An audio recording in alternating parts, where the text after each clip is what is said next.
La tragédie de Karbala,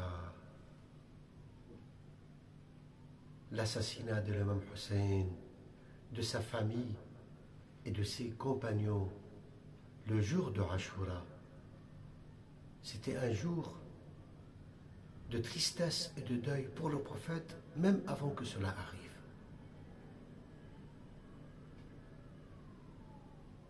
Le prophète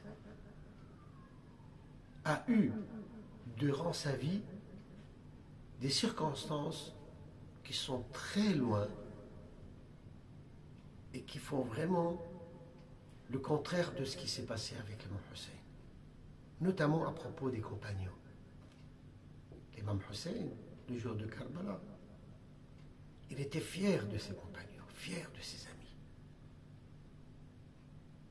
fier d'eux à cause de leur dévouement, de leur fidélité, de leur sincérité envers lui, bien sûr, envers le message divin, envers l'islam. Par contre, le prophète, de son vivant, Dieu lui a révélé que si jamais il meurt ou il est tué, ses compagnons retourneraient en arrière en reniant tout ce que le prophète leur a apporté comme message. D'ailleurs, c'est un miracle coranique, puisque ça s'est réalisé. Même dans les discours du prophète, le prophète disait que le jour du jugement, quand je viendrai devant le jugement divin, et moi je suis devant le bassin, afin de donner à boire tous ceux qui sont fidèles, je vois en ensemble un groupe de mes compagnons qui sont conduits en enfer. Alors moi je me demande, le prophète parle, qu'est-ce qui se passe? Qu'est-ce qu'ils ont fait? On lui dit, les anges répondent au prophète, on lui dit, tu ne sais pas ce qu'ils ont changé après toi, ce qu'ils ont fait après toi.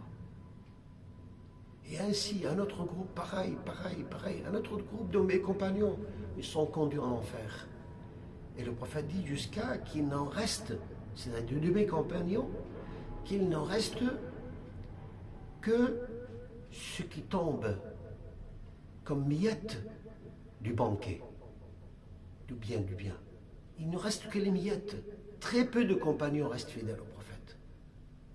Les compagnons qui sont restés au prophète, comme Ammar ben Yasser, comme Abu Dhar, Salman al-Farisi, Al-Habbab al-Mundhir, Sa'ad ben Ibada, celui qui s'est opposé à la déviation juste après le départ de notre prophète. Lorsqu'ils sont allés,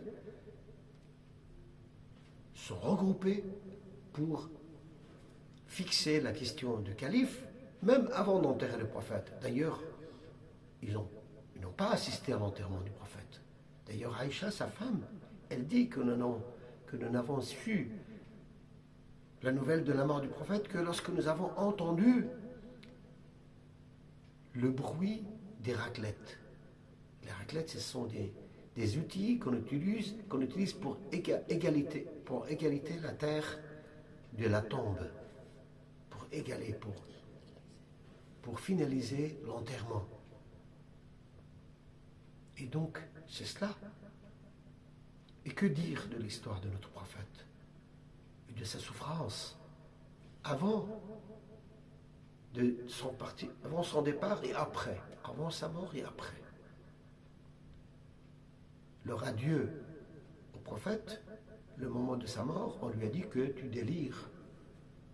Tous dans la rassemblés dans sa chambre, lorsqu'il a dit donnez-moi de quoi vous écrire.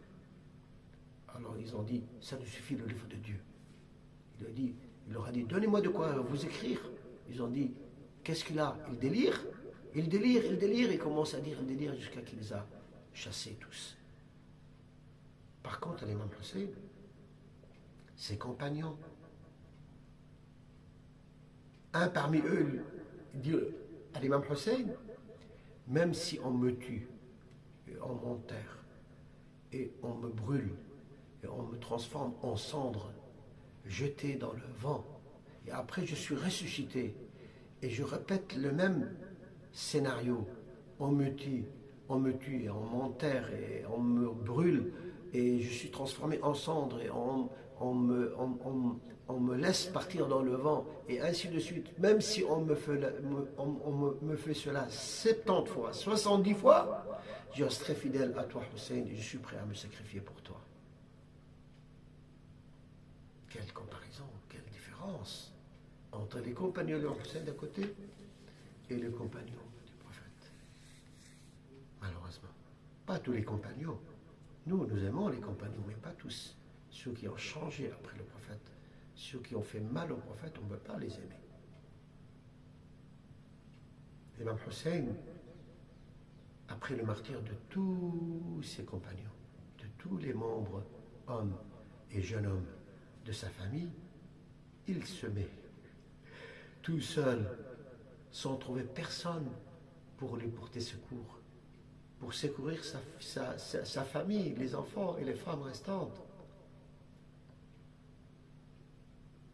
Après leur mort, il s'est mis devant leur corps, regardant leur tente vide, après leur départ rapide. Il regardait celui-ci ses veines coupées, celui-là son cou tranché, l'autre sa tête détachée.